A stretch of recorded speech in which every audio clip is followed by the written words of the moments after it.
Halo, perkenalkan saya Hilda Nikmatul Maulah, biasa dipanggil Hilda.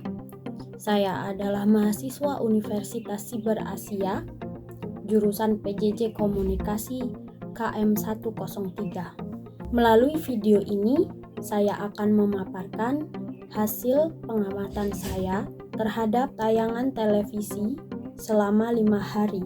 Dunia informasi yang semakin cepat dan kompleks membawa tantangan baru dalam cara kita memahami realitas. Dalam keseharian, peristiwa dan wacana yang silih berganti mendominasi percakapan publik. Namun, tidak semua isu yang muncul benar-benar mencerminkan masalah utama yang sedang terjadi. Umumnya masyarakat saat ini bisa mengakses informasi atau berita melalui televisi atau platform digital seperti YouTube. Di balik berita-berita viral dan narasi yang sengaja dibagikan, seringkali terdapat agenda tersembunyi. Pengalihan isu. Menurut KBBI, pengalihan isu adalah suatu permasalahan yang terjadi dalam sebuah peristiwa.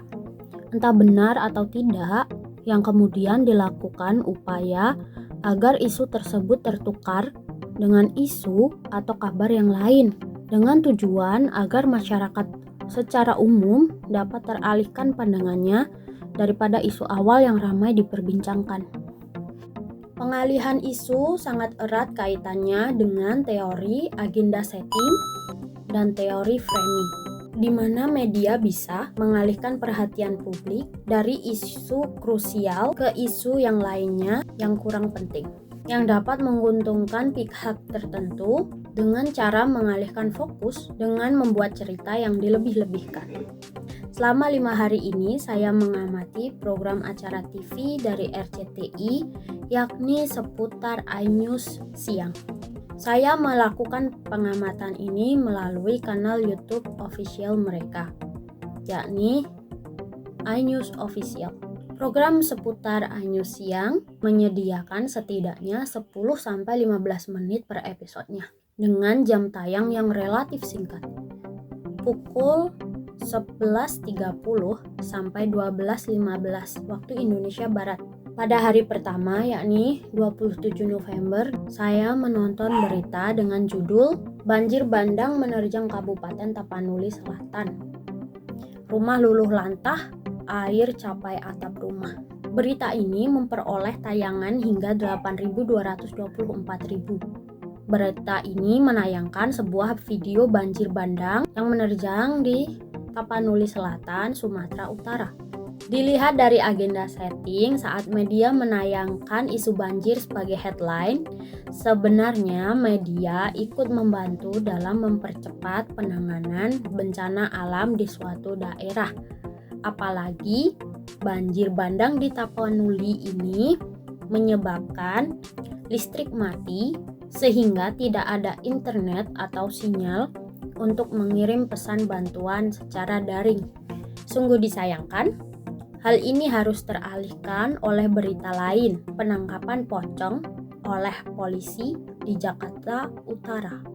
Berita ini pun menarik sekitar 6.614.000 penonton untuk menyaksikan dan membicarakannya. Karena judul yang terlihat lebih menarik perhatian masyarakat, bagaimana mungkin polisi bisa menangkap pocong? Hari kedua, pada tanggal 28 November 2025, saya menonton video penampakan kayu gelondongan terbawa arus. Banjir bandang Sumut, ngeri banget. Berita ini kembali berfokus pada bencana alam yang sedang terjadi di Tapanuli, Sumatera Utara. Fenomena ini kembali menjadi sorotan publik. Lantaran selain membagikan informasi perihal banjir, berita ini juga menampilkan dampak perusakan hutan. Untuk beberapa menit kemudian, iNews menayangkan Ira Puspadewi bebas usai Prabowo beri rehabilitasi dengan thumbnail sosok ordal atau orang dalam kriminalisasi ex-dirut atau Direktur Utama ASDP Ira Puspadewi. Berita ini benar-benar mencuri atensi publik hingga 18 1.273 views, yang mana penangkapan Ira Puspadewi ini memang terlebih dulu viral di media sosial lainnya seperti Instagram dan Twitter yang sekarang menjadi X. Kasus korupsi yang mengalihkan kasus darurat bencana alam di Tapanuli, Sumatera Utara. Pada hari ketiga, saya membaca berita ramai ijazah Jokowi berkacamata. Rektor UGM, dulu kacamata hitam yang dilarang. Seperti tiada habisnya, kisru seputar ijazah mantan Presiden Indonesia Joko Widodo kembali menjadi perbincangan publik. Dari perspektif efek media, framing ini merupakan strategi media membentuk persepsi publik, mempengaruhi bagaimana audiens berpikir dan bertindak.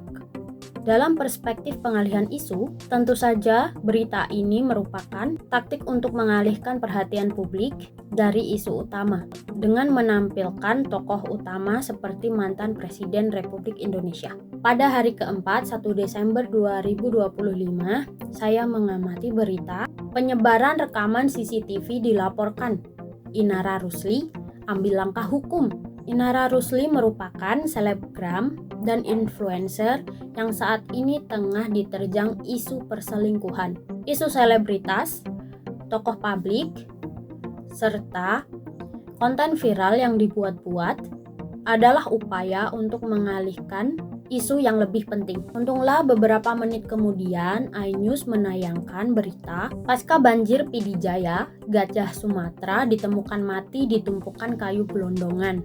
Publik kembali fokus membicarakan betapa pentingnya menjaga kelestarian alam, terutama hutan, demi menjaga satwa dan fauna. Pada hari terakhir, yakni hari kelima, tanggal 2 Desember 2025, saya mengamati berita status internasional Bandara IMIP Morowali dicabut. Menhan mencium bau-bau kong kaling kong.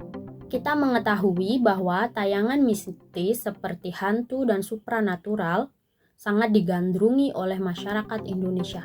Pada tayangan ini, iNews menyajikan thumbnail Bandara Hantu Morowali untuk lebih menarik atensi publik dan kesadaran menjaga lingkungan. Terlihat dari jumlah viewers yang sangat tinggi dari tayangan-tayangan berita sebelumnya, yaitu 52.969. Hal ini selaras dengan tujuan pengalihan isu. Dilakukan upaya agar isu tersebut tertukar dengan isu atau kabar yang lain, dengan tujuan agar masyarakat secara umum dapat teralihkan pandangannya daripada isu awal yang sedang ramai diperbincangkan menurut KBBI. Menurut Arif dalam jurnal Siap Siaga 2021, media sebagai sumber informasi masyarakat mampu mempengaruhi opini dan perilaku publik, bahkan menyelamatkan nyawa dalam sebuah bencana. Sebagai audiens, kita juga harus mempelajari pentingnya literasi media agar tidak mudah terpengaruh pengalihan isu, berita palsu, maupun penipuan. Baiklah, kurang lebih begitulah laporan hasil dari pengamatan saya selama 5 hari ini. Terima kasih telah menyaksikan.